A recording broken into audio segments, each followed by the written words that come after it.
Se o coleirinho de Arnaldo canta lá, mas na hora que eu tirei o BG aqui, ele não cantou. Mas bom, voltamos. São 7 horas e 48 minutos. Folha no ar ao vivo aqui pela Folha FM, sempre hoje 3 de janeiro de 2022. Um feliz ano novo a todos. Inclusive, muita gente interagindo aqui com a gente no Face, Jefferson. Alguns, inclusive, né, como o próprio Maurício Batista, que é ouvinte nosso aqui, número 1, está sempre ligado, está sempre acompanhando, declarando que já fez aí mecânica. O Leonardo Rocha também, né, que hoje, inclusive, é mecânico industrial por conta própria, passou lá no IFE. Bons, grandes exemplos aí. E aqui no privado, o professor Marcelo, lá da Escola Agrícola Antônio Sarlo, também lhe cumprimentando e desejando um feliz ano novo. Eu volto com você, meu caro Arnaldo Neto, neste bloco, no oferecimento de Proteus, serviços de saúde e medicina ocupacional com a qualidade certificada ISO 9001-2015. O coleirinho aí. Unimed Campos, cuidar de você. Esse é o plano. Laboratórios Plínio Bacelar e o apoio de Unicred Norte Lagos. Quem conhece, valoriza, Neto. Vamos lá, Nogueira. Você está citando aí alguns comentários. Tem meus comentários lá do grupo que a gente vai trazer já aqui para colocar para o Jefferson, para ele relatar aí a sua opinião acerca disso. Mas um ponto a gente até abordou um pouco no bloco anterior. O Jefferson já colocou a postura dele enquanto reitor do IFE. Mas eu queria ouvir, Jefferson, porque a gente pensa que o ano está acabando, não vai ter mais polêmica, né? Tipo, dia 30, dia 31, mas tem ainda para a gente falar do finalzinho do ano passado de algumas polêmicas. E eu estou falando acerca, é claro, do despacho do Ministério da Educação, né, assinado pelo ministro Milton Ribeiro, que meio que proibia a exigência de comprovante de vacinação. No dia seguinte, uma ação movida pelo PSB, o ministro Ricardo Lewandowski vai lá e diz que as instituições têm autonomia para decidir ou não. Enquanto um agente público da educação, ou agente da educação pública, como você avalia a postura desta portaria do MEC e precisar judicializar esse caso para chegar ao que seria o natural, da autonomia das instituições? Arnaldo e Cláudio, acho que todos os ouvintes, todas as pessoas razoáveis, de bom senso, né, nós estamos perplexos, né, com o que está acontecendo no nosso país. Aquilo especialmente que se refere à pandemia. E essa polêmica, né, o Brasil, eu sou representante do CONIF, né, do nosso conselho, representante da rede federal na área de internacionalização. Então, em virtude disso, eu tenho contatos, reuniões mensais, minimamente mensais, com colegas do mundo inteiro. Então, o Brasil ele estava posto como pária do mundo, né? Dado o que veio acontecendo na gestão desta pandemia, né? Infelizmente, o protagonismo do governo federal é sempre reativo, né? Reativo a uma disputa política, reativo a uma decisão, ao entendimento lá do Congresso Nacional, que era mais ativo no último ano, nos últimos ficou mais associado, né? Reativo a uma determinação judicial que é imperativa, né? Então, assim, é muito ruim a gente olhar esse protagonismo reativo, né? E sempre, né, vem se mostrando, vem parecendo atitudes protelatórias, né? O que pode fazer para protelar está sendo feito. E o Brasil, em virtude disso, gerou esse caos, né? O Brasil, é bom lembrar, né, que em virtude da cultura de vacinação, do histórico dos programas nacionais de vacinação, da incorporação da vacinação como um hábito, algo que passou a ser quase assim, a primeira coisa, quando uma criança nasce nesse país, né, é a consciência da maior parte dos pais, né, de que é preciso vacinar. Tem lá as vacinas iniciais, tem um ciclo de vacinação. tem o Zé Gotinha, né? Quantas estratégias foram feitas para a assimilação, a incorporação da vacinação no cotidiano das pessoas. Então isso se tornou um bom hábito, saudável, né? E isso, graças a isso, nós eliminamos, né, um conjunto de doenças responsáveis por matar pessoas, crianças e adultos. E em virtude dessa cultura, nós conseguimos, então, de pária do mundo, se tornar hoje um exemplo. Mas um exemplo de como que a população aderiu. Os Estados Unidos hoje, a Inglaterra, os países desenvolvidos, né, provavelmente a vacinação não é gratuita como era, não da Covid, né, das outras doenças.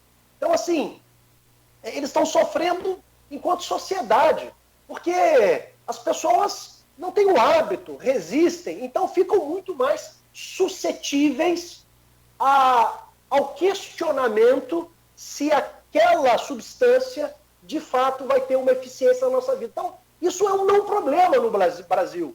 E, infelizmente, nós estamos de uma coisa que, em tese, não era questionada, não era, ela era bem assimilada, nós estamos criando um caos. E essa portaria do Ministério da Educação, na verdade, ela traduz um entendimento da Procuradoria Federal, do Ministério da Educação, que, a partir de um questionamento de uma universidade sobre a questão do protocolo, da obrigação da apresentação do comprovante vacinal para estar na escola, o entendimento da Procuradoria foi de que, da assessoria jurídica do Ministério da Educação, e da informação que tenho, naturalmente, né, foi ter esse entendimento que o ministro traduziu isso numa portaria.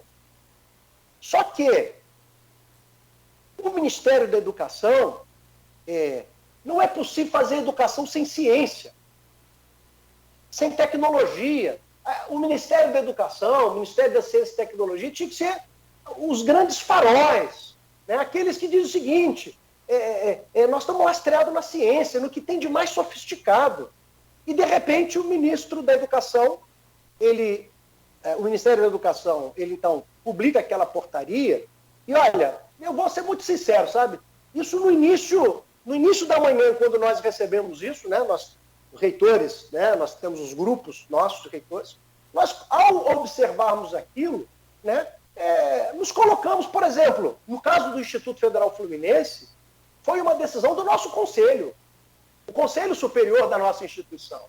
Né? Eu, enquanto reitor, eu estendi a apresentação, a autodeclaração da vacinação a partir de uma instituição normativa que o governo federal tinha. Então, ele tinha lá uma instituição normativa e que dizia que as pessoas com comorbidade, para que elas voltassem ao trabalho, se elas quisessem, elas estavam isentas, elas teriam que apresentar o comprovante de vacinação. Eu, enquanto reitor, eu estendi, a partir de uma decisão com os diretores gerais, com os pró-reitores, né, do nosso colégio de gente, eu estendi essa obrigatoriedade de autodeclaração para todos aqueles que queriam estar na escola nesse momento de pandemia, enquanto ainda nós não atingimos 85% da vacinação. Mas o nosso conselho, ele foi taxativo. Ele, não tem que ser uma autodeclaração, não.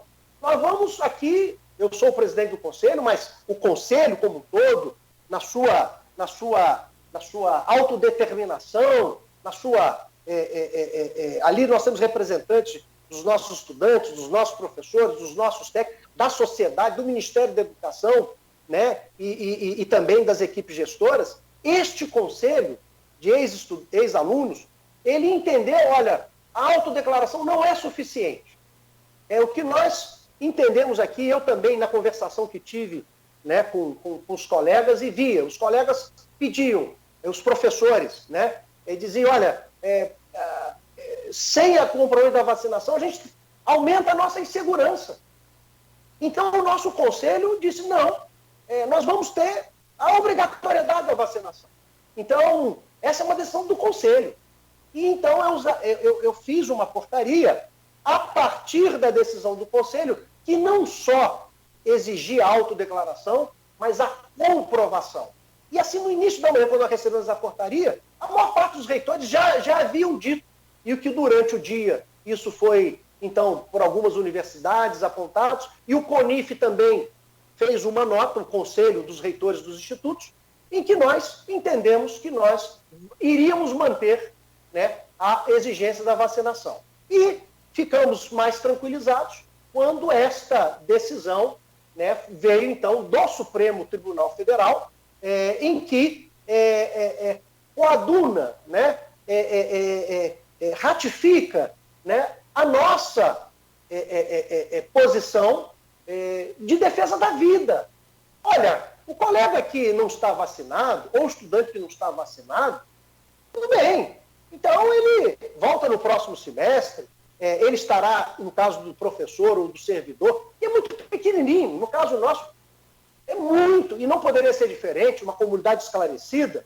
É assim, em alguns campi é praticamente zero, entre servidores é praticamente zero. Em alguns outros tem um número assim, eu vou dizer para você, menos de 1%, mas muito menos de 1%. Então, mesmo assim, nós entendemos que a vacinação é algo necessário, fundamental, para que nós possamos, aliado ao uso da máscara, aliado ao distanciamento, aliado a todos os cuidados não farmacológicos que são necessários, orientados pelos nossos protocolos de biossegurança. Esse conjunto vai dar para a gente um grau de segurança. Aí a gente pode falar, mas, professor, mas a pessoa vem de casa, pega um ônibus e vem para a escola. Mas essa pessoa, se também ela tiver com esses cuidados e tiver vacinada, a possibilidade dela ser um transmissor é muito menor. E se transmitir é muito pequeno comparado a uma pessoa não vacinada. Então, as pessoas não vacinadas, assim, eu falo isso com muito cuidado, mas também uma posição necessária. Olha, nesse momento, quem não está vacinado não é bem-vindo para estar nesse convívio presencial. Nós o acolheremos virtualmente, daremos todo o apoio que precisar, mas para estar junto conosco no cotidiano da escola, infelizmente, querido estudante, querido colega servidor, neste momento você não vai poder estar conosco. Alguns acham que isso é um privilégio. No caso de um professor ou de um técnico, então ele vai ser premiado porque ele não se vacinou, então vai poder ficar em casa e eu vou ter que vir trabalhar. Olha, colega, eu não tenho como punir. Eu não tenho como punir enquanto gestor, porque eu não sou o número 1 da esfera federal. Né?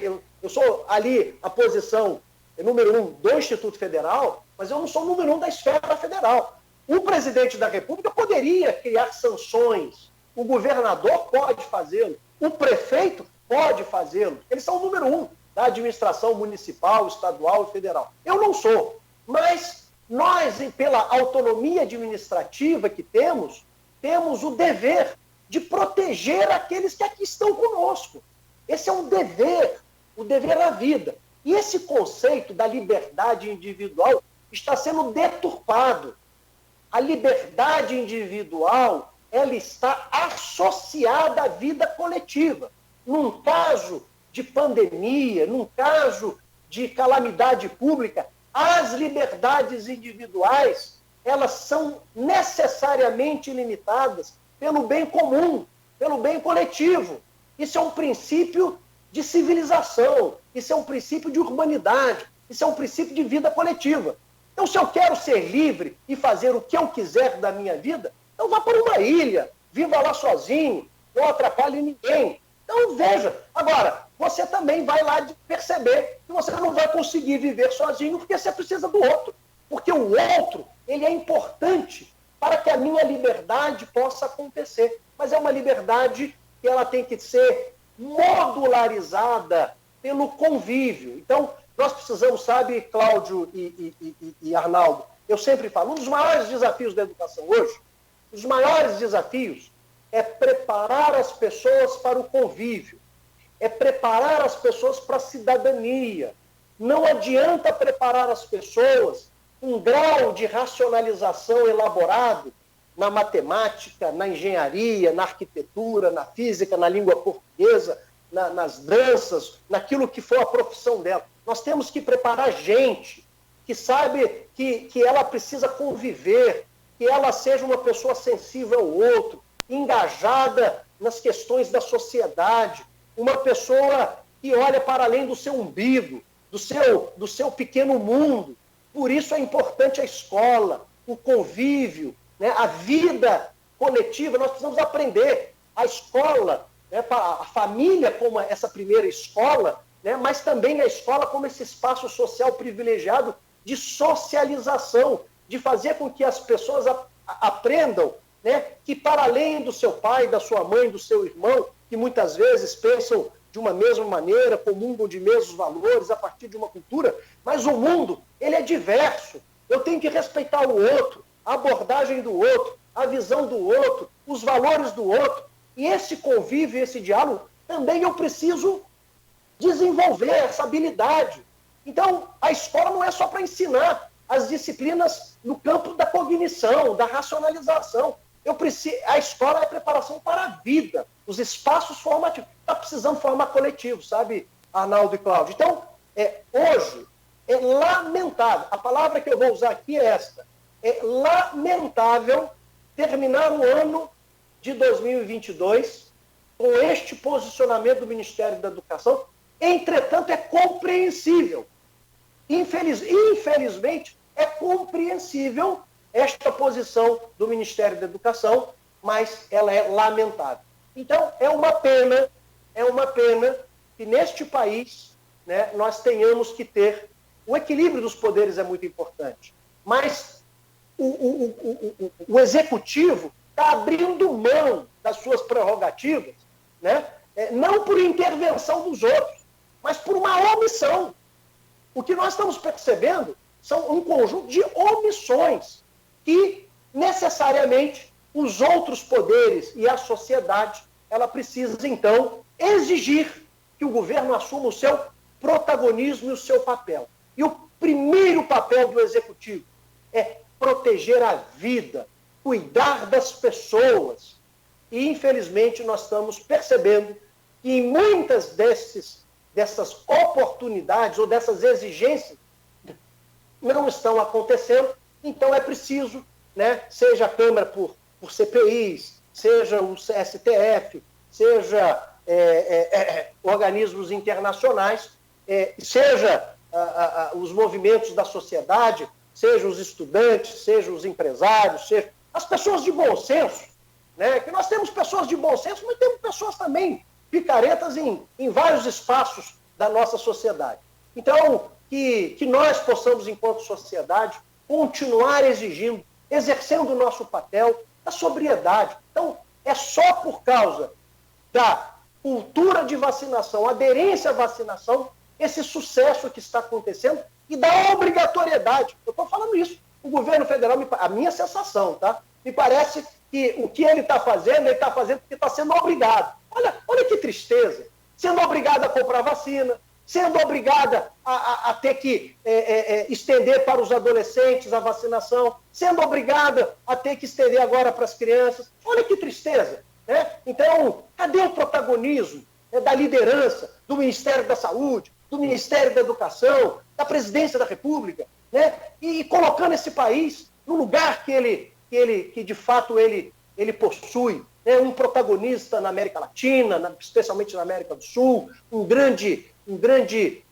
uma grande ação nos países africanos, um país que sempre foi simpático ao mundo. Quem teve a oportunidade de andar em outros países, ir a outros países, o brasileiro sempre é muito bem recebido, né? Seja por causa do nosso futebol, seja por causa da nossa cultura, da nossa música, do carnaval, da acolhida, né? O brasileiro é sempre visto como alguém alegre, né? Alguém, né, visto como um país que conseguiu sair do mapa da fome, um país que se tornou um protagonista internacional. E hoje nós viramos um deboche.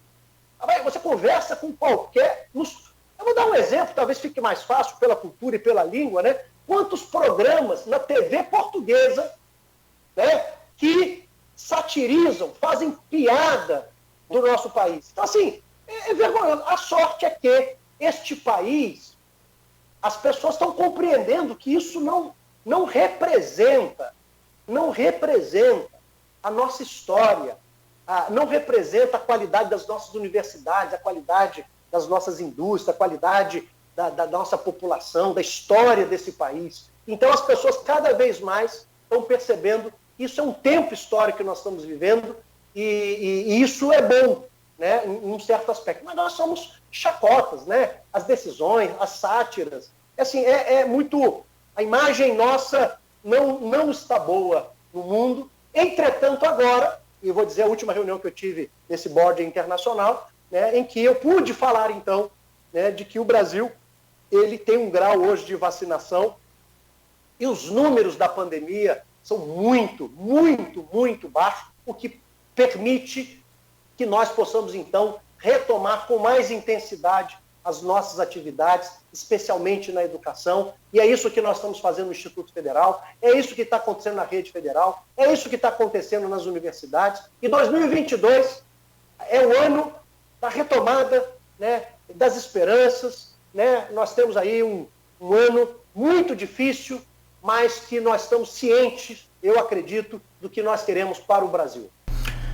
Usando aqui o grupo de WhatsApp do programa e do blog Opiniões, que aliás, né, você faz parte, o Jefferson, tem a pergunta do Arnaldo Garcia.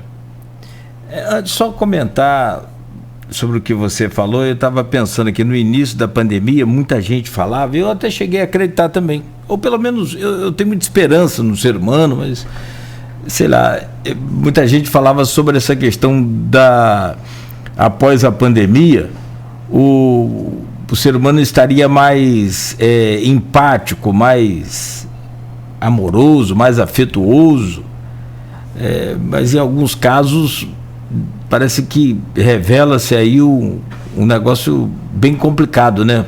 O lado mais odioso. Esse final de semana circulou pelas redes sociais aí uma senhora que não usava máscara e querendo entrar no supermercado. Teve casos também de um voo saindo de Confins, né? E teve que voltar porque um passageiro agrediu a aeromoça porque ele não usava máscara e não ia usar máscara. É um negócio muito estranho isso que acontece no mundo.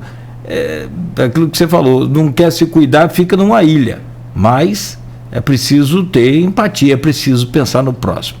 Mas a pergunta do Arnaldo Garcia diz o seguinte: o governo federal contingenciou verbas das universidades federais. Logo, após anunciou-se uma flexibilização. Isso é realmente fato? Como está essa gestão das instituições federais com aquilo que já existia e com os recursos atuais? Arnaldo Garcia ou Hamilton Garcia? Arnaldo Garcia é radialista, escreve inclusive também no jornal Folha da Manhã, é radialista esportivo. Obrigado, Arnaldo, pela pergunta. E, assim, é muito importante a gente entender como historicamente se dá e se deu o investimento em educação nesse país. Hoje a gente fala de aplicação de 5,1% do PIB em educação. A meta eram 10% do PIB até 2024, mas mesmo sendo 5,1% do PIB, isso do ponto de vista percentual ele é maior do que a Alemanha. A Alemanha aplica 4,4% do PIB e o Brasil 5,1%. E dizem, então, que os números, por exemplo, do PISA do Brasil, comparados com o da Alemanha, ou da média da OCDE, que aplica 5%, é lamentável. Então, o problema da educação não é dinheiro. O problema da educação é gestão, né? Não é verdade. Ou melhor, é verdade parcial. Primeiro, porque a primeira questão é que parece que nós aplicamos 5,1% do PIB há 100 anos nesse país. Né? Isso é algo muito recente. nós tivemos um aumento do investimento na educação entre 2005 e 2015, 14 e 15, na ciência, na tecnologia e na educação. Antes disso, na educação, por exemplo, era abaixo de 3% do PIB. Então, a gente acha que sempre na história do Brasil a educação recebeu um quantitativo. Não é verdade.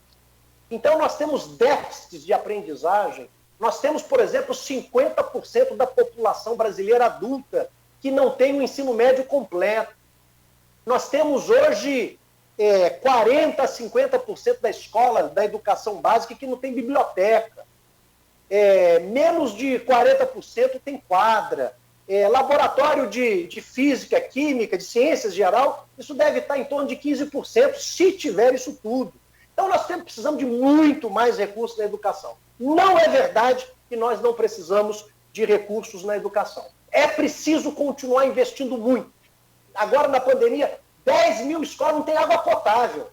10 mil escolas no Brasil não têm água potável. Então, dizer que tem muito dinheiro na educação, o problema é gestão, é mentira. Estão enganando, isso é cinismo. Então, o que nós tivemos foi, num período histórico de 2005 a 2014, 15, um volume de investimento na educação, na ciência e na tecnologia sem precedentes históricos. Sem precedentes históricos. A partir de 2015 a gente já começa a perceber uma curva acentuadamente em 2016, 2017 e agora, especialmente na ciência e tecnologia, absurdamente menor. E também para as universidades e institutos federais, um valor muito menor. Arnaldo, só para você, Cláudio, para vocês terem uma ideia, em 2015, eu vou pegar do IFE, 2015, nós tínhamos no orçamento do IFE 12 milhões de reais para investimento. O que é investimento? É comprar equipamentos para equipar os laboratórios, atualizar os laboratórios e para fazer obras. 12 milhões. Vocês sabem quanto no ano de 2020 nós tivemos no orçamento federal para obras?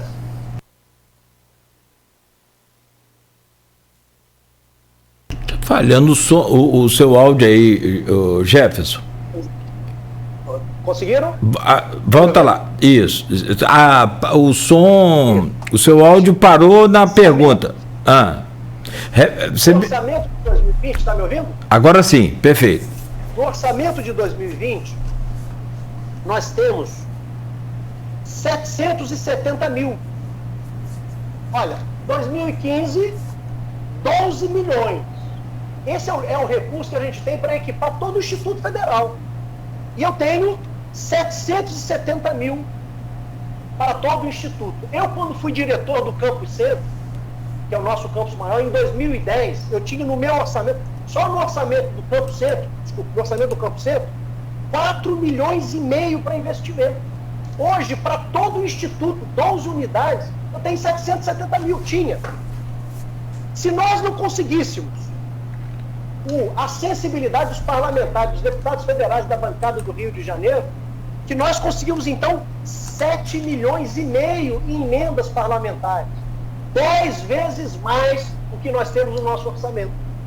Então, assim, falando de investimento, de funcionamento, hoje, se eu pegar por aluno, eu tenho um orçamento comparado com 2014, o meu orçamento hoje, por aluno, é 40% a menos do que era em 2014.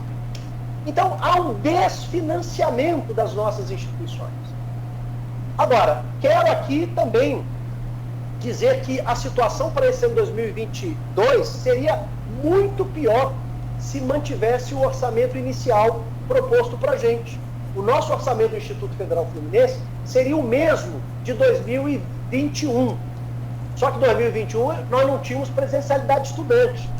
Então o custo era muito menor e nós não conseguiríamos honrar com 2022. 2022. Então, e aí eu quero aqui ressaltar um trabalho do Ministério da Educação, da nossa secretaria, né, do Ministério, junto aos parlamentares, a presidente da Comissão de Orçamento, a Rose de Freitas, e o conjunto de parlamentares, né, que, de maneira sensível, conseguiram acertar no final 1 bilhão para o Ministério da Educação, o que significou, por exemplo, para o Instituto Federal Fluminense, uma reposição de 7 milhões de reais para o funcionamento, o que vai permitir que a gente consiga chegar com um certo grau de razoabilidade ao final do ano.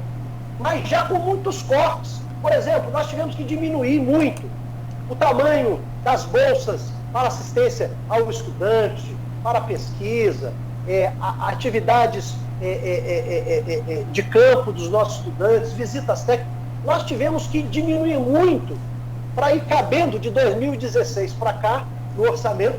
Então nós estamos falando o seguinte, olha, a gente consegue pagar luz, a gente consegue pagar a segurança, a limpeza, consegue pagar os insumos básicos, mas isso está distante do que é necessário. Eu preciso, por exemplo, renovar os equipamentos, né? Como eu posso falar um técnico em informática, um curso de design, um curso de arquitetura, um curso de engenharia de computação, com computadores de 6, 7, 8 anos atrás. Eu não posso fazer isso. Com equipamentos obsoletos. Eu não posso fazer isso, né? Mas nós estamos, então, vamos conseguir chegar ao final do ano, mas um orçamento muito justo. Mas quero aqui registrar. O cenário estava muito pior. E no apagar das luzes, a partir de uma atuação da Comissão de Orçamento da Educação, uma ação aí do Ministério da Educação junto lá no Parlamento. Então nós conseguimos amenizar a situação que seria catastrófica, mas ela está muito distante de ser um orçamento que nos permita ter uma formação de altíssima qualidade, como é exigido. Porque não pode só o filho de um empresário, né, que pode pagar uma grande universidade internacional para que esse estudante vá lá estudar. Por que só esses filhos das classes mais altas desse país têm o direito de uma equação, de uma educação de altíssima qualidade, e os mais pobres, os filhos dos trabalhadores, né, aqueles que estão desalentados, têm que ficar com o possível da educação? Eu não, eu coloquei a minha vida, por exemplo, para isso. O meu compromisso, como fui como diretor, como sou como professor, como reitor e como serei ao longo da minha vida, é de um compromisso de diminuir as distâncias, especialmente desses espaços que democratizam as oportunidades. Porque uma escola de qualidade para todo estudante, você vai na Finlândia, o filho do banqueiro e o filho do auxiliar de serviços gerais, ele senta na mesma escola, com a mesma qualidade. Por isso essa geração vai ser diferente. Ela vai mudar, vai ter mobilidade, vai pensar diferente. Então tem países, então não é verdade. A Finlândia é pequenininho, mas tem outras lógicas. Você vai no Canadá, mas o Canadá também é uma economia. Olha, é investindo em educação, é investindo em ciência, é investindo em tecnologia, é investir no que nós temos melhor nas pessoas, é que nós vamos democratizar as oportunidades. Nós não podemos fingir que votando a cada 2 anos, a cada 4 anos, é uma democracia de verdade. A boa democracia é quando o menino nasce e que não seja uma loteria esportiva. Né? Se eu nasci numa família empobrecida, eu vou ter um futuro delimitado. Se eu nasci numa família de classe média, eu vou ter um outro futuro. O papel do Estado é tentar diminuir essas diferenças. Nós não vamos tornar todo mundo igual, porque nós somos diferentes. Mas nós não podemos ter tamanhas distâncias, porque isso impõe na criança, no adolescente, no jovem, uma desesperança. Então ele vai para o atalho, ele vai para a criminalidade. Eu já ouvi entrevista, um cara preso, o menino devia ter 22 anos, porque é assim, né? Menino pobre, negro, e infelizmente, pelo racismo estrutural, pela história cínica desse país, do desenvolvimento desse país, esse menino, nós vamos encontrar ele muitas vezes na prisão. Eu fazia oração, quando eu era na pastoral universitária, nos presídios. E eu encontrava lá, a maioria eram jovens e negros. E se esse menino não fosse preso, ele estaria morto. Porque quando o tráfico, a droga, é isso, longevidade pequena. Mas aí perguntaram para ele a situação dele, ele falou assim, eu faria de novo, porque é a única, pelo menos eu passei um tempo da minha vida um pouco melhor. Porque o que se apresenta para essa juventude é uma vida muito diferente do que ele vê na televisão. Isso cria problemas. Né? Então, o espaço da escola, das universidades, por que o jovem mais pobre, a universidade muitas vezes ela era inacessível, gente. Não fazia parte nem do horizonte de possibilidades dos mais pobres desse país. Eu, filho de classe média, eu nunca imaginei que eu não fosse para a universidade. A universidade era parte da minha... Eu ia fazer o ensino médio, o ensino fundamental, o ensino médio e ir para a universidade. Isso era comum, estava no script da minha vida, da minha cabeça. Mas o menino mais pobre, ele não tem isso, porque o pai dele não foi, porque a mãe não foi, o tio não foi. Ele acha que esse negócio é para outra pessoa. Então, esse jovem, ele tem pouca longevidade na perspectiva. Então, o papel da escola pública, e o IFE consegue fazer isso também, não só, mas também, e a gente lá briga muito para não diminuir essa qualidade. Quando um jovem entra na nossa escola, ele, quando chega no primeiro ano lá, às vezes meio cabisbaixo, se ele terminar o curso técnico, ele acha que já vai ser o grande feito da história da família dele. É o primeiro diploma que vai receber. Mas quando ele chega no segundo, terceiro ano, ele começa a perceber que ele pode muito mais. Ele descobre que ele pode fazer uma universidade, que ele pode fazer um mestrado, que ele pode fazer um doutorado. Talvez essa seja a maior herança que o nosso instituto permita. Eu quero aqui congratular os colegas ex-alunos aí que me estaram, mas em nome da escola, é dizer o seguinte, eu tenho certeza que depois que eles entraram na escola, eles alargaram. Arnaldo, eu quero contar esse fato muito rapidamente. Né? O Brasil tinha um programa chamado Ciências Sem Fronteiras, né? E mandava os estudantes para o exterior, né? Para estudar lá por um tempo. Então, o primeiro aluno nosso, um aluno da engenharia, ele foi para o Canadá. E eu era diretor do Campo Centro. E eu fazia questão de receber esses alunos quando voltavam. Então, o primeiro aluno que eu recebi, eu me lembro até hoje, ele foi à minha sala e eu perguntei, e aí, como é que foi? Ah, professor, a primeira vez que eu andei de avião foi para o Canadá. Eu nunca tinha andado de avião. A primeira vez que eu andei foi para o Canadá. E aí começou a contar a experiência dele. Ele falou assim, professor, esse programa não devia ser chamado Ciências Sem Fronteiras. Ele deveria ser chamado Alunos Sem Fronteiras. Porque hoje, professor, eu me sinto capaz de estudar em qualquer lugar do mundo. Eu me sinto capaz de trabalhar em qualquer lugar do mundo.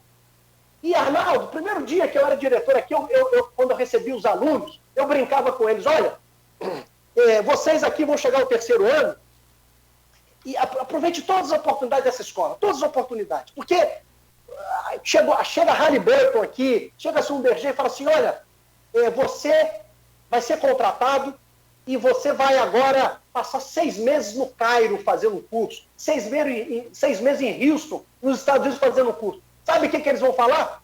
A menina ou o menino? Eu não posso não, porque eu namoro sério. Eu não posso não. Mas não é isso não, ele vai pegar a primeira justificativa, porque ele nunca saiu do município. Porque esse menino e essa menina, eles nunca foram à cidade do Rio de Janeiro. Esses meninos e essas meninas, eles ficam circunscritos à sua cidade pelas condições. Então, a cabecinha deles é uma cabecinha que a autoestima deles é muito baixa.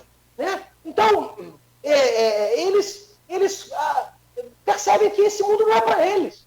E o papel do Instituto, esse é o grande papel, é alargamento. Esse é o papel da educação, não do Instituto, da educação de verdade. Senão é ensino. A educação de verdade é isso. Ela transforma, ela larga o olhar. E a pessoa que entra hoje no Instituto, eu estou falando do Instituto Federal Fluminense, esse jovem e essa jovem, quando ele entra, ele sonha alto. Ele começa a perceber que ele pode voar muito mais longe. Ele fortalece suas asas. Ele percebe que ele tem penas poderosas e que ele pode voar. E esse é o papel da escola. É mostrar para esse aluno, olha, você pode mais. Você pode mais. Agora, não adianta dizer que ele pode mais e não oferecer as condições materiais e objetivas para que ele possa. Então, lá na nossa instituição, a gente tem esse compromisso, como eu sei que todos os educadores pensam assim, de poder criar o espaço da escola como um grande espaço de democratização das oportunidades. E se a gente democratizar as oportunidades, deixa essa juventude. Mas dê oportunidade para a juventude, nós vamos ver o que vai acontecer nesse país. Né? Esses meninos e essas meninas são mais generosos, são mais solidários, eles são mais tolerantes na convivência fraterna, na perspectiva da diferença do outro, como alguém que não me ameaça, mas como alguém que é importante para o meu crescimento também. Então, eu tenho muita esperança, é por isso que eu dedico a minha vida à educação. Eu acredito que esse espaço é um espaço que me permite, né, colocar tudo aquilo que eu recebi da educação pública, todo o investimento que a sociedade fez em mim, né, ele permite que eu possa, de alguma maneira, contribuir para que outros tenham essas ou muito outras, melhores, inclusive, oportunidades do que eu tive. Perfeito, Jefferson. Essa questão da educação ser o caminho para tudo já não é de hoje e, como você citou alguns exemplos aí, tem outros inúmeros países também que fazem desta forma e estão, né, milhares de anos-luz aí à frente do país, do Brasil. Uma pena.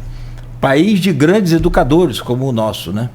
São 8h29. Vou pedir licença, Jefferson, rapidamente para o intervalo e a gente volta para o último bloco e fechar esse programa de hoje, o primeiro do ano de 2022 aqui pela Folha FM, no oferecimento de Proteus, serviços de saúde e medicina ocupacional com a qualidade certificada ISO 9001-2015, Unimed Campos, cuidar de você, esse é o plano, Laboratórios Plínio Bacelar e o apoio Unicred Norte Lagos, quem conhece, valoriza.